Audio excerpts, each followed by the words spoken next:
You're listening to the We Are Libertarians podcast network. Find all of our shows at wearelibertarians.com. Tours in central France was the site of one of the most important battles in history in the year 732. The forces of the Franks and Aquitanians faced off against the Umayyad Caliphate, where Charles Martel led the victorious Europeans in fighting back the expansion of Muslim forces. The Umayyad Caliphate was established in 661 and had expanded their territory across all of northern Africa and into the Iberian Peninsula, looking to drive further into Western Europe. Just 3 decades earlier, in the year 632, the Rashidun Caliphate was established and expanded their territory from the Arabian Peninsula.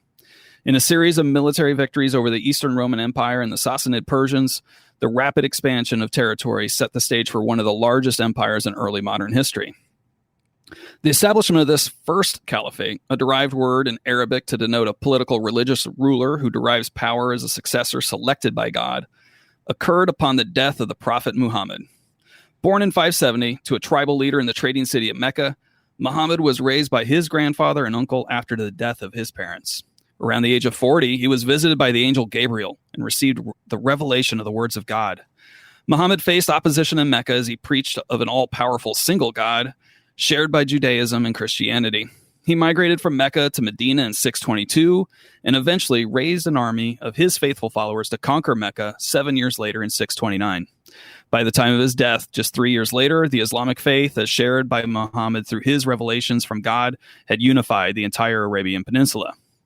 The clash of Muhammad's successors and the forces of Charles Martel 100 years later illustrate the vast changes of political entities and the military power on the European continent that had occurred over the preceding centuries. Their legacies remain felt today.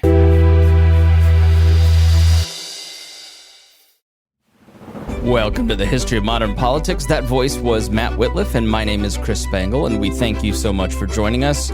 You can get early release episodes at thehistoryofmodernpolitics.com. Sign up there for reading lists and outlines and video and all kinds of extras. If you aren't a Wall Plus patron, you can sign up at historyofmodernpolitics.com. Thank you so much for joining us. Now, Matt, why is this story important?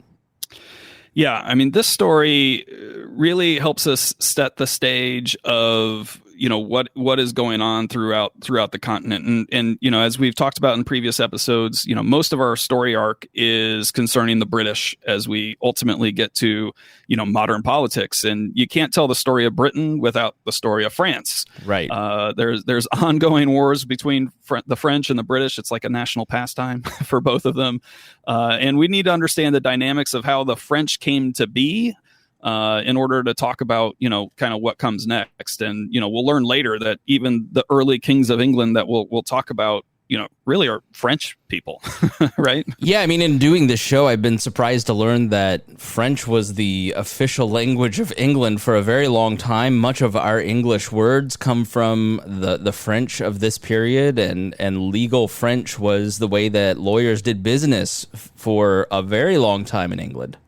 Yeah. And, Charles Martel, we'll get to him featured later here in the episode, but, that clash with the Muslim world in his lifetime really is reviewed in history as kind of being what could have been a massive potential turning point, right? Even in modern days, we hear of, the fear of the spread of communism or Hitler taking over everything or the Muslims taking over everything. And this is one of those moments in history where Martel being victorious in the Battle of Tours, is viewed as potentially having prevented the Muslim world, the caliphate, spreading throughout the entire continent of Europe. Yeah, we could all be Muslim instead of Christian. I mean, because the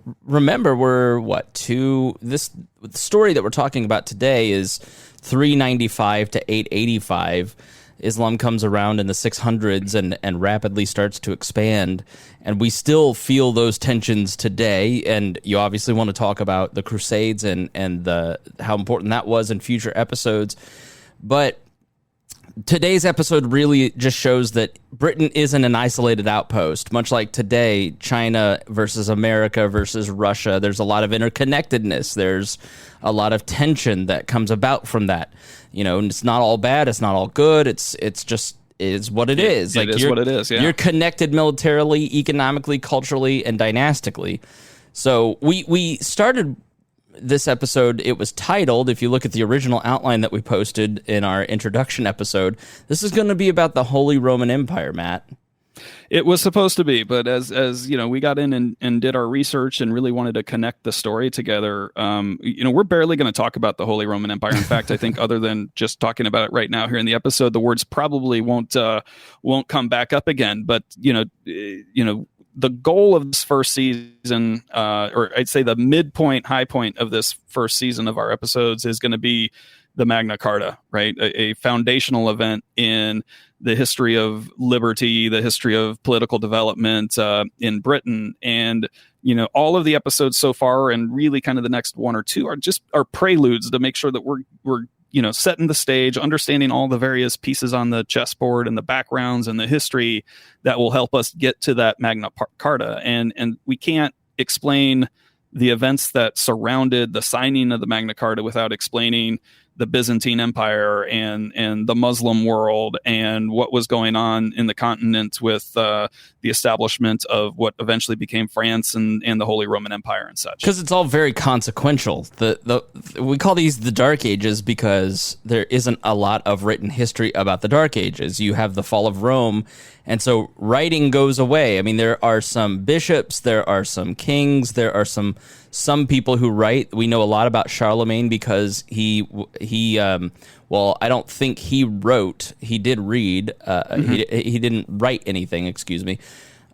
We know a lot about him because they left a lot of recorded, written records. And so, who knows what was happening in some of these other areas? But we focus on Charlemagne in history because of that written record. And this kind of illustrates the textbook view of history, right? Like, we all go to school, we sit in world history, and you start chapter 7, and you're okay. We just finished the Roman Empire. Now we're talking about maybe some Huns and the Holy Roman Empire and Charlemagne. Right. But there's a lot more there. There's a lot more there, and there's not. We're doing episodes, of course, so we have clean breaks between episodes. And when you read history textbooks in school or even in college or whatever, there's those clean breaks. And what's we want to illustrate today is it's not a clean break from the fall of the Roman Empire in the West suddenly to next thing you know, you have Charlemagne and the Holy Roman Empire and such. I mean, it is a continuous arc and story, and all those forces never stop and rest, just because, again, we don't have that same detailed history due to the lack of writing in this early Middle Ages, Dark Ages period. Doesn't mean that the evidence isn't enough there when you dig into it to see that the thread just continues all the way through. Yeah, so let's jump back in where we left off in the year 395 with Theodosius I, dying just 4 months after the reuniting of the Eastern and Western empires, which leaves... please pronounce Stilcho. Stilcho. Stilcho's that sounds like one of the Marx brothers. He was a Vandal who was in charge of the West as Honorius, age 10, was too young. His older brother Arcadius was 17, and he inherited the East. So continue on. What happened shortly after that happened? Yeah, I mean, in that same year, the Huns, who we haven't talked about yet so far, they're not a Germanic tribe. This is a completely different people who we believe migrated from Central Asia through modern Russia, through the European steppe, right, and launched some of their massive attacks on the Holy Roman Empire in both the East and the West. And this invasion was like a key dominating factor into yet another round of all of those Germanic tribes migrating, as we talked about in episode 3, all the way, or even actually also in episode 4, migrating, all the way throughout, and changing the territories in which they live in and putting threats on the Roman border. So, the big year, or one of the turning points is in 407, when just massive amounts of Germanic tribes cross the Rhine, which had historically been that border territory between the Germanic tribes, the barbarians, right, and the very civilized Romans. Well, but the Huns were frightening people. Like they were scared. Like go Google Huns basically in this era, because they had shaped their heads and looked almost like the cone heads, with a flat back, and then like they had a very terrifying look, and so they scared the pants off of people. But this just shows you that migration shapes history in a profound way as we see it today, as the Syrian refugees move into Europe, or Central Americans come to settle in America, and that changes different flavors of things. So that is definitely an important, because we tend to think, oh, it's all an invasion, but a lot of it was migration, and a lot of what we talk about in terms of Britain being settled by the Vikings, it wasn't all violent. That stuff stands out. A lot of it was, well, let's just move in and join the farming community and take a British wife. That's kind of the same here, but, the people who held power freak out and call them barbarians. Now, over these same years, Alaric I emerged as one of the first kings of the Visigoths, the Western Goths, as contrasted with the Ostrogoths or the Eastern Goths. Alaric, had been a Roman soldier and had used chaos to rise in power and play Rome against Constantinople. And go ahead, Matt. Yeah, I was going to say, if you remember from, when we detailed out where all these Germanic tribes came from and how their migration patterns moved, the Goths at this point had settled like kind of squarely between the power centers of the Western Empire and the Eastern Empire, right? And so Alaric was there to be able to be an ally at some times and pit them against each other at other times, and ultimately, gain power through that. So with the Germanic tribes fully present inside the former borders of the empire, and in most cases, at least notionally, as federati, Alaric finds his moment and sacks Rome in 410. Now recall, this is the same year that Honorius tells Britain that they have to fend for themselves. So if the Huns weren't already enough of a menace, the famous Attila comes into power in 435 and fully consolidates power in 444. We were talking before the show that, like, Attila the Hun, you've heard that, and it's, like a famous name in history. And I think people kind of go, oh, is that the guy that came over the Alps with the elephants? Or is that the guy that came from Mongolia and invaded Russia? Like, I think some of these names sort of, Matt, you get confused. You're not totally sure who Attila the Hun is and where they appeared in history, because, a lot of these people lived 1,000 years apart, right? But you just vaguely remember their name. Absolutely, Chris. And while, again, we're ultimately trying to tell the story of modern politics and get, to like how that developed, I think it's important as we go throughout history to be able to sprinkle in the names and understand where they came into play throughout the course of history. So Attila is one of those examples here. And he fully consolidates power. He has massive military victories, is almost looked as invincible, and is extracting tribute from both the Eastern Roman Empire and the Western Roman Emperor, and just becomes insanely wealthy. And in one of his moments, he's trying to get an alliance with Valentinian III to then attack the Visigoths, who by this time have run scared from the Huns and moved into what is now, what's Gaul, right? We've talked about Gaul a lot, so modern day France. And through this, Attila receives a letter from Honoria, who's the sister of the emperor, Valentinian III. And she's saying, hey, will you marry me? I'm supposed to be married off to this Roman senator. Here's my engagement ring. Please come rescue me. And Attila's like, okay, great. And then reaches back to Valentinian III and says, I want half of the Roman Empire as a marriage dowry for your sister. And Valentinian doesn't take too well to that. So Attila ends up moving off into military campaigns in Gaul.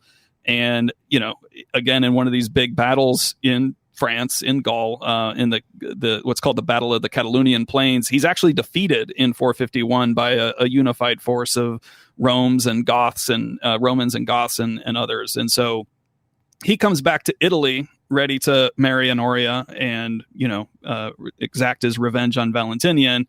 And in an interesting, moment in history, Valentinian sends out Pope Leo III and two other Roman senators, Pope Leo I and two other Roman senators to go negotiate and try to hold Attila back. And wonder of all wonders, Attila does, right? Right. And in the history doesn't really know what exactly happened, what Pope Leo said to him, but he is given all the credit of telling Attila to go home.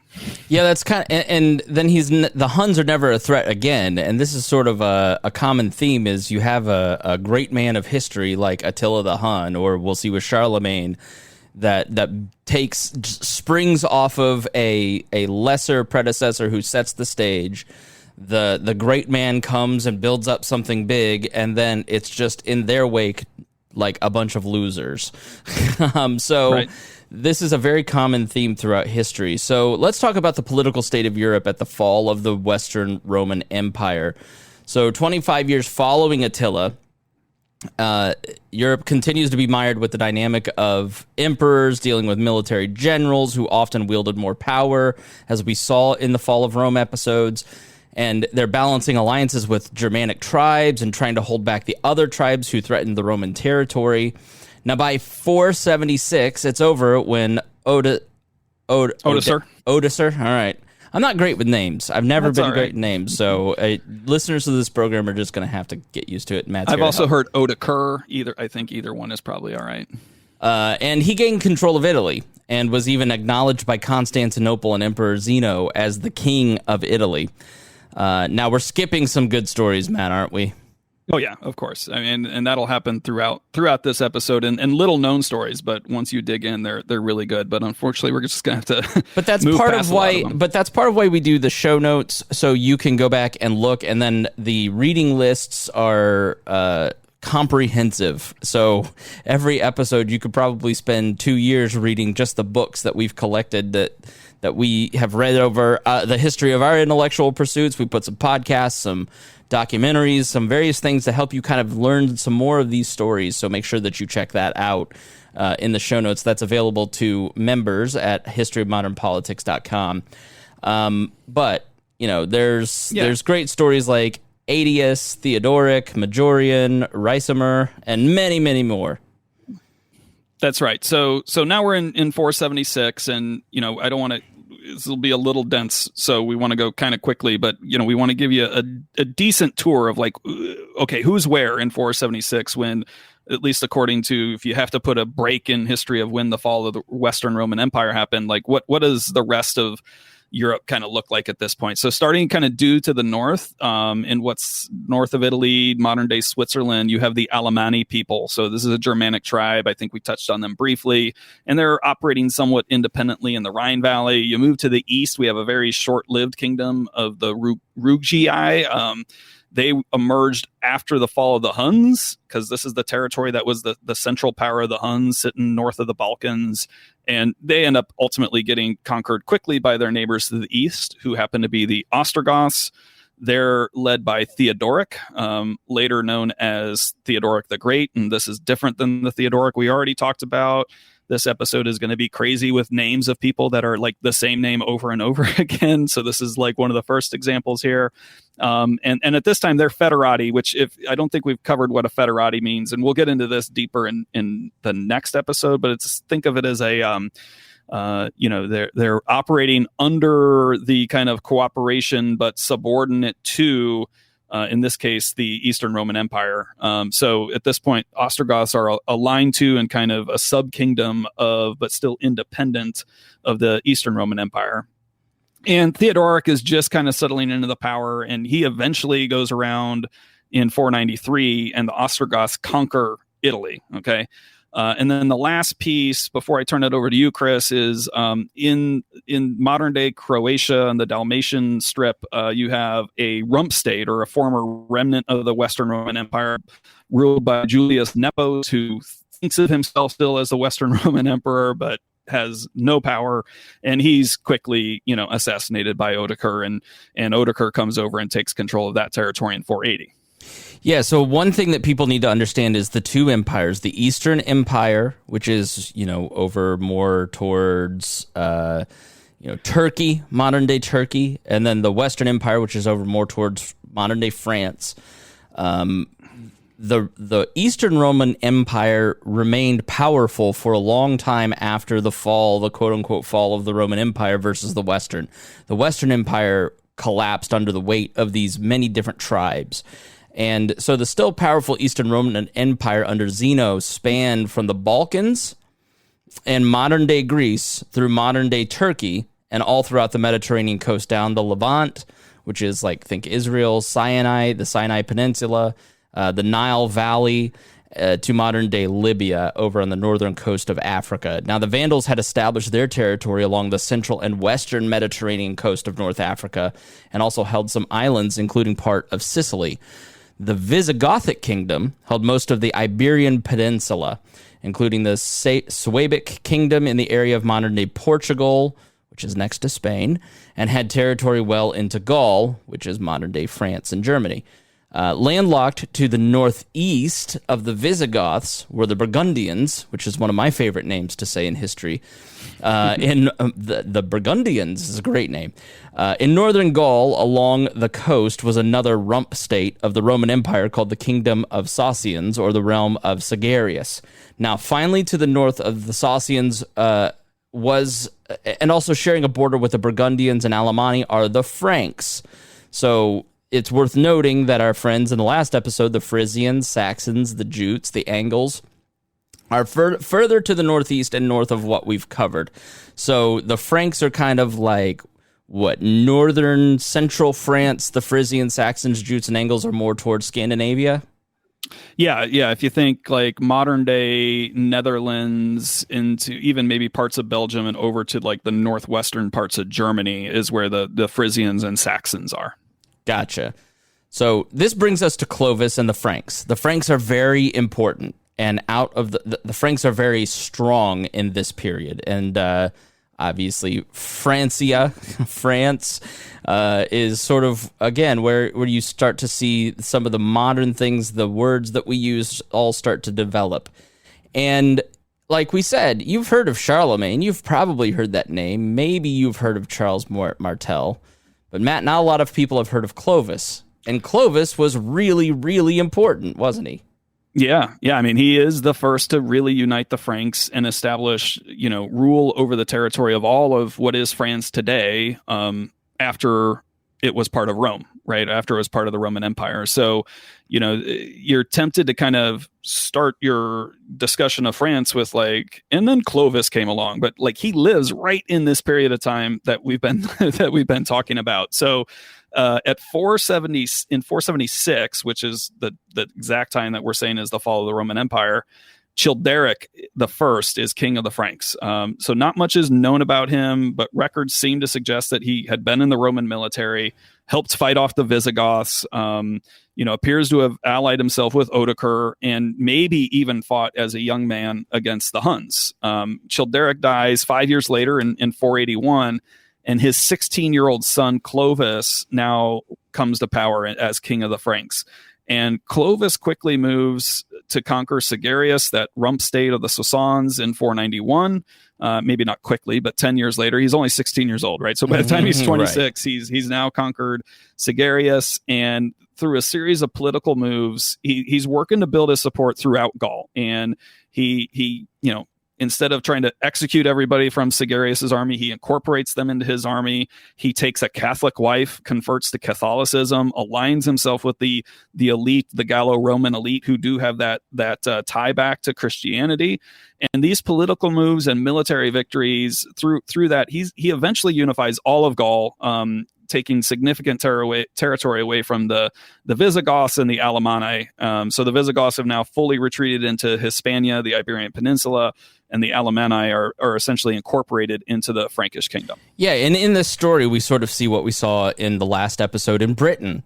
You have the Catholic Church start to develop some power. Part of that is because they bring some structure. They bring the written word. They bring bishops that have a higher authority that can be appealed to. And I don't mean God, I mean the Pope for most of these people, because being the cynical observer of politics that I am, a person like Clovis wants the Roman support so he can then claim the mantle of God and have the Pope on his side. And this is a very common theme throughout all of these stories. And that's partly why the Catholic Church becomes so powerful over time, because you see in Clovis a great politician. And a lot of these guys like Attila and Clovis, and they're good networkers. And they're good at gathering different tribes together and mediating between the different warring factions and creating a cohesive movement that aligns support. They realign the politics of the area. And so, when we're talking about, roughly 300 to 800, we're going from the Christian church being what we see in the book of Acts, starting in, Judea and expanding out kind of in the Holy Land. And during this period, you have people retreating like the Desert Fathers into Egypt, and there's a lot of what the remnants now are the Coptic Christians in Egypt. There's some gestation there of the modern church, but then modern day Turkey in this period plays a huge role in helping propel the Christian church into what it is. And now we're starting to see it move into Europe. And you're starting to see the Roman Catholic Church develop some power.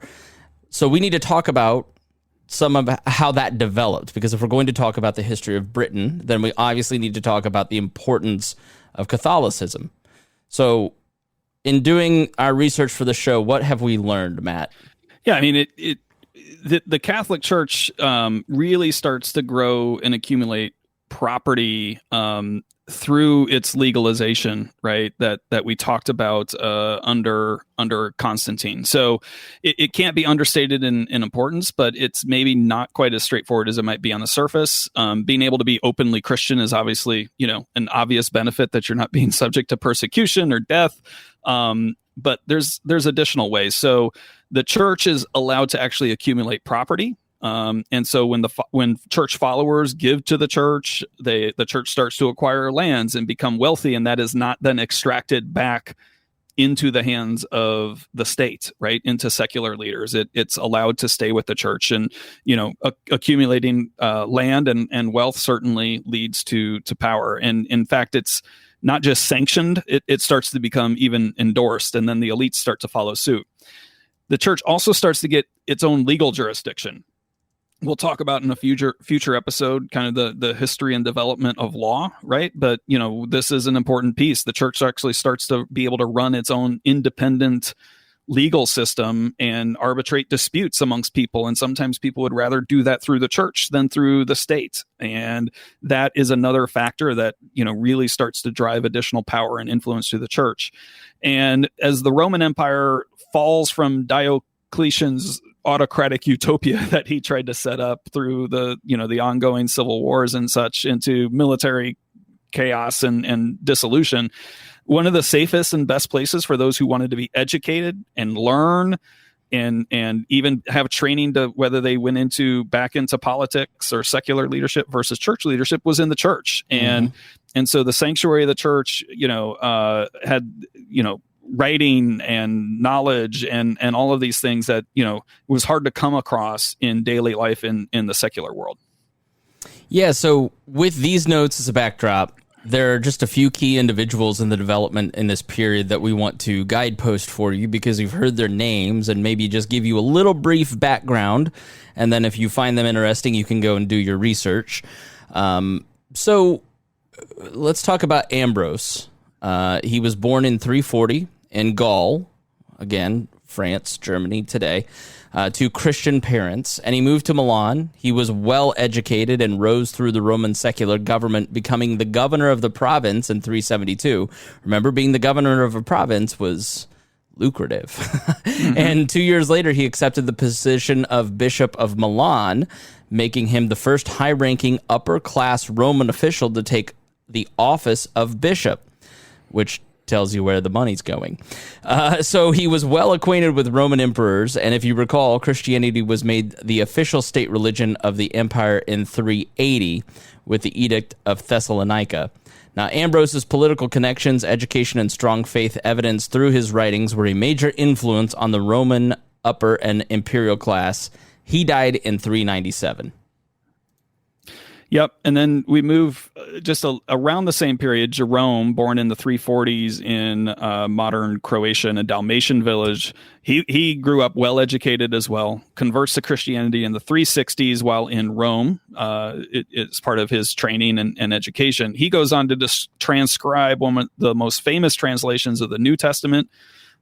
He also translates a lot of the Old Testament, but into the Latin Vulgate, which is the common language of the people throughout the Roman Empire. So he permanently relocates to Bethlehem, living in a small cave in a meager life, and continues his prolific writing and connections, with other people throughout the empire. Right? I mean, that shouldn't be understated. That just because, again, it's the Dark Ages, people are sharing letters and communicating, and word does travel, right? And so he lives in what was allegedly the same cave where Jesus was born from 388 until his death in the year 420.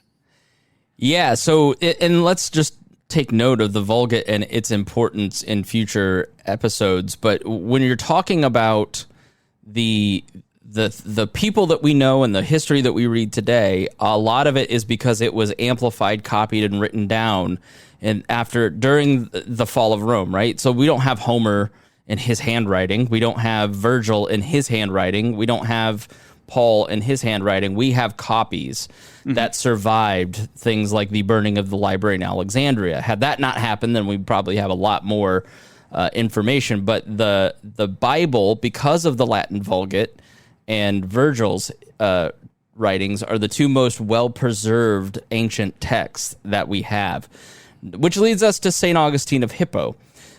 He was born in North Africa in 354 to an upper-class family. He spoke Latin and had a job as a professor of rhetoric. And upon his conversion to Christianity in 386, he devoted his life to his faith and used his education and expertise to explain his views on theology and a wide range of philosophical and social topics. And he had been in many different streams of religions and philosophies. He had been a Manichaean, which Manichaeism you should look up. It's an apocalyptic vision. It's a very interesting religion that has some parallels to how people act today. He had been a Neoplatonist, and then he became a Christian, and he used that background to kind of synthesize everything. He was one of the most prolific Latin writers, one of the most well-preserved people that we have writings of. And he was really the bridge between the classical period and the medieval period in religious and political thought. And his writings set the tone for the next 1,000 years, and you can argue today, of religious, political, and philosophical thought in Europe. It just cannot be understated how important Augustine is to the Western mind, and he's an important figure you should learn more about. And he was one of the first theological anthropologists, which relates how humans and God interact with each other and how that plays out in the social sciences. He also helped codify the doctrine of original sin, meaning that Adam and Eve's sin against God tainted nature and all of humankind. He also shaped the idea of just war. Whereas Christians had been pacifist, he argued Christians should be pacifists, but there are exceptions and certain criteria where not defending oneself or the vulnerable would actually be a sin. So that sort of led to a lot of our medieval kings and people today saying, well, if we don't do this, then we're sinning. We need to go to war. And then St. Augustine died in the year 430. Yep, and then the last one we want to cover from this era is Leo, who became Pope Leo I that we discussed in the negotiations with Attila the Hun. Leo was born in 400 in Tuscany, and he had been a deacon and had an aristocratic background and put him in connection with high-ranking Roman officials, and he had actually been a diplomat arbiter on behalf of the emperor even before he rose to being a pope.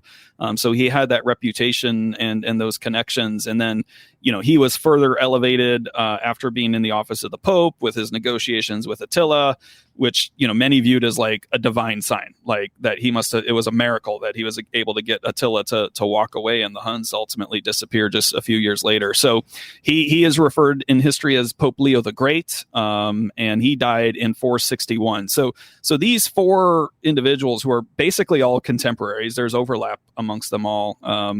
They combined prolific writing, diplomacy, political connections, and all of this helped accelerate the influence of the church in the time when the power of the state was waning, which, kind of that perfect storm of things coming together, which really accelerated the influence of the Catholic Church. Yeah, and on 2 points before we move back to France, because this is an important debate that shapes a lot of future conversations, and it is Arianism and the primacy of Rome. This still goes on between the Methodists and the Reformed people today in today's church. Arius was a church leader to whom the term Arianism is derived. And the debate over Arianism had to do with the nature of Jesus, namely whether he was the co-eternal with God the Father or distinct and subordinate. And this debate was central to the Council of Nicaea in 325 that Constantinople the Great called.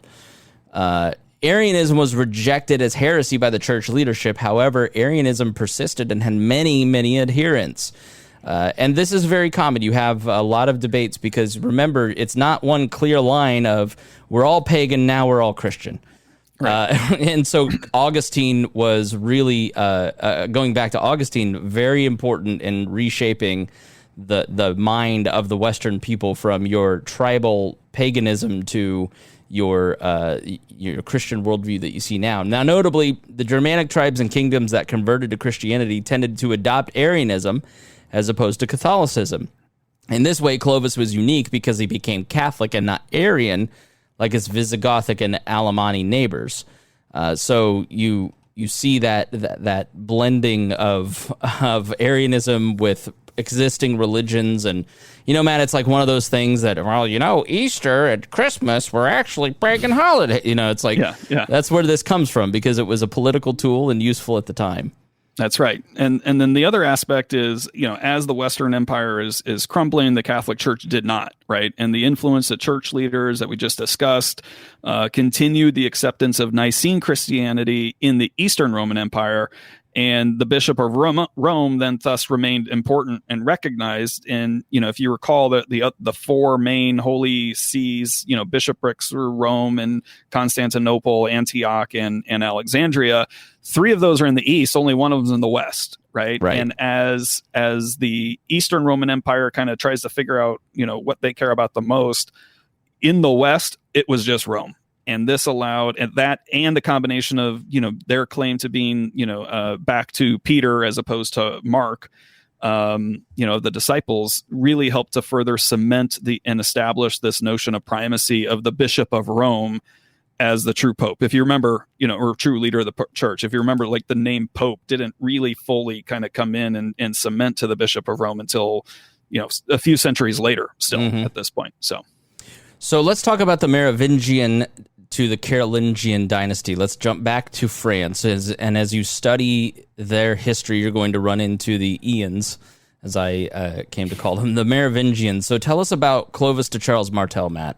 Yeah, so Clovis, his dynasty, the Merovingian dynasty, named after his grandfather Merovich, greatly expanded. He died in 511, and importantly, the Frankish people practiced a hereditary monarchy, but they also practiced partible inheritance, which means all your land and territory is split evenly amongst the sons, as opposed to just going to the eldest firstborn son, right? So this is an important piece of what's going to happen over the next few centuries. So Clovis has 4 adult sons, and the kingdom that he has created now gets divided into 4 places. And Chris, what happens when territory gets divided? Yeah, I would just think, the 4 brothers, they probably grew up together playing football with each other, just having fun with each other. Oh no, it ended up in civil war, intrigue, assassinations, chaos, tactical marriages, and all the typical things that we've seen throughout history. It's like just like we saw with Diocletian. Good idea, not really working with how human nature works. So that's just what happened in the Frankish kingdom, that it broke apart. The power shifts and the sheer volume of murdering of family members that occurs over the next 200 years is just really amazing in a bad way. And another part of the story that we will just have to skip past, to be honest with you, but it's worth reading up on. So we'll have to spare you of Theodoric and Childebert and Cholodomar and Clothar and Thubert and all Theobald, all these Sigbert, all these cool people like Dagobert, Matt. Yeah. I mean, who doesn't want to learn about Chilperic? Chilperic, right? Yeah, exactly. No, I mean, some great names, and it really is just 200 years of chaos. The one person we'll just call out, you should go read about her, is Brunhilde. You know, she is a powerful female leader that actually like wields a ton of power through this chaotic era, like wielding her sons against each other and marriages and all sorts of good stuff. But so, you know, let's skip ahead. During that period, territory is changing off and on. Your favorite, the Burgundians, are incorporated into the kingdom. We get new names of various regions that come out through this: Neustria, Austrasia, and Aquitaine. And the name Francia starts to emerge in this era. And, you know, now we'll get to Charles Martel. So we mentioned him in the cold open. He comes around the stage. He comes to the stage around 715. And is he a king? No, he's not a king. He is mayor of the palace, or if you've heard the phrase, the major domo. That's the role that Charles Martel has of Austrasia. And over the decades, this position had become increasingly more powerful as really kind of the grown-ups in the room and the real power behind what's going on, because the Merovingian kings are all fighting and killing each other and battling over dynastic power. This happens a lot. Like in the War of the Roses, for instance, the administrative state kind of keeps the steady hand while all the nobility is fighting each other. That's another common theme, too, that you see. Exactly. So this role, the mayor of the palace, is like the chief of staff or the CEO of the king's household. And household's not like the household of the family. It's the running the operations of the government, right? So Charles himself was an illegitimate son of Pepin II, and he was also mayor of the palace. So this mayor of the palace starts to become hereditary. And Pepin had gained control of all three palaces under his time, and decided to adopt the title of Duke and Prince of the Franks. So when Pepin died, his illegitimate sons were already dead, and he tried to pass his power to his 8-year-old grandson, who was legitimate. And there was enough of the nobility who backed Charles Martel, and after a few years of civil war, he takes on all of Pepin's power and adopts this title of the Duke and Prince of the Franks. And he goes on to rule the Franks for 23 years, notionally, even though they're still kind of a king. And that defeat of the Umayyad Caliphate that we talked about in the beginning was, really the crowning achievement. So Martel dies in 741. The major domo positions go to his two children. Charlemagne, a name we'll see a lot. Pepin, yes, another Pepin. This is Pepin the Short now. They actually get along. Shocker of shockers. Charlemagne retires and decides to devote his life to the church. So now Pepin has control over all of the Franks. He deepens the alliance with the church, deposes the last Merovingian king, is elected king of the Franks in 751. And this is now establishing the Carolingian dynasty. So his alliance with the Pope, helping secure territory in Italy from the Lombards, gives the papacy this elevated relationship between Rome and the Franks at this point. And this all ties back to the fact that the Eastern Roman Empire could no longer help protect the Pope and Rome, the Bishop of Rome, because they're busy fighting back the Muslims. And we'll refer to the Eastern Roman Empire heretofore as the Byzantine Empire, which is, really what history talks about this era as. Yeah. Now, the most famous of the Carolingians was Charlemagne, and you've probably heard that name. Pepin the Short died in 768, passing the rule to his two sons, Charles and Carloman. This Carloman died in 771, leaving the entire kingdom once again united under one ruler. Now, Charlemagne did not stop there. He extended his empire throughout Italy by defeating the Lombards and east through much of what was known as the Avar Khaganate, a tribal society that held the region previously held by the Huns, the Rugii, and the Byzantine Empire in modern-day Austria, Hungary, and Slovenia. He also conquered the Saxons to the north, creating a large empire in the west, not seen since the Romans. Notably, Charlemagne was crowned emperor of the Romans by Pope Leo III on Christmas Day in 800, and he died in 814 with his only surviving son, Louis. And he had a large bit of territory from, the top of Europe near Britain down to Italy over to parts of Spain even. So large expansion. And Louis the Pious, however, had multiple sons. So his successor, he tried to get ahead of the future problem and make a succession plan, which became messier when he tried to add another one of his sons to the plan, because you know how this works. It's like, I want some. I didn't get enough. He got more than me. So the older brothers revolted and civil wars ensued, this time before Louis died. And when he actually died in 840, things continued to shake out until the Treaty of Verdun in 843, when the empire was divided amongst his three sons. So, Matt, tell us how this division of the empire worked out. Yeah. All right. So buckle up. Lots the names here. So the eldest son is Lothair, and Lothair was named co-emperor while Louis was still alive, while his father was still alive, and received primacy over what became known as Middle Francia. And this was kind of an unnatural creation that went all the way from the English Channel down into Italy, included the capital city of Aachen, parts of Burgundy, not all of Burgundy, and the Frankish territory that goes down into Italy. And then he dies in 855, after which this kingdom is rearranged and divided amongst his three sons. So you get Louis II, known as Louis the Younger, and he's given the title of emperor and receives just the Italian portion. Louis II only lives until 875 and dies without an heir. More on that in a little bit. Lothair II receives the northern part of the kingdom, which is now referred to as Lotharingia, and Lothair dies also without an heir in 869. So his territory gets split, with the east part going to East Francia and the west part going to West Francia. And then finally, we have Charles, who receives the territory of the Provence and Lower Burgundy, but he actually dies much earlier and heirless again in 863. So his territories were split and incorporated to Lothair II and Louis the Younger that we just talked about. So got all that so far? Yeah, I mean, it's just you see, it's more about the patterns. I mean, the listeners, we don't expect you to learn all these people, and you can check the notes if you really do want to. It just is about showing the pattern of how these territories develop in this age and how this all works. And so let's continue on with East Francia. It was given to Louis, nicknamed later in history as Louis the German, which includes Saxony, Bavaria, Austria, Alemannia, and Carthania. And Louis ruled from 843 until 876 in his death, and then his kingdom was split again amongst his sons. Charlemagne became king of Bavaria and briefly king of Italy after the death of his cousin Louis the Younger until his death in 880. His second son, known as Louis the Younger, took the kingdom of Saxony and succeeded his brother Charlemagne as king of Bavaria until his own death in 882.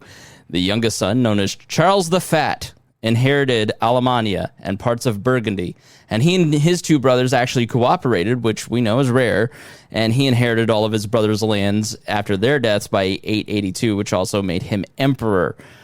Now, West Francia was given to Charles, known as Charles the Bald, who was much younger than his two brothers. West Francia was the western two-thirds of what we think of as the modern France.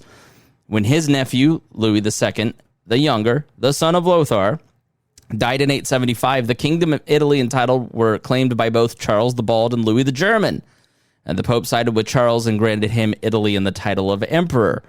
Charles had 8 sons and died in 877. Surprisingly, only his eldest son survived him, so Louis, known as the Stammerer, inherited West Francia. Louis made no attempt to claim Italy. It was at this time at Charlemagne, son of Louis the German, who was elected king by the Italian nobility. And when Louis the Stammerer died just 18 months after his father, West Francia was split between his 2 adult sons, Charlemagne II and Louis III. Louis died in 882, Charlemagne in 884, but with no heirs.